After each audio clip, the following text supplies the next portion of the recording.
আর এইসব।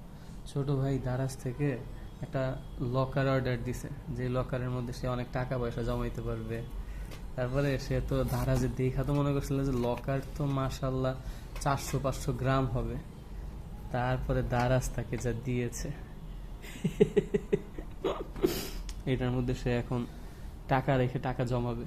কিন্তু সব থেকে ইন্টারেস্টিং যে বিষয় সেটা হইল এটার যে সেফটির যে বিষয়, সেটা হইল তালা। এই যে একটা তালা দিছে দারাজকে, এটার সাথে একটা তালা দিছে খোলার জন্য। কিন্তু চিন্তা করেন তো, তালাটা কিসের তালা?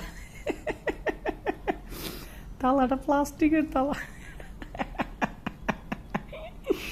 এ লকারের মধ্যে সেফটির জন্য প্লাস্টিকের তালা দিছে ওরা ওরে। চাবি ঢুকাবে কই? এত বড় ফাঁকা গে।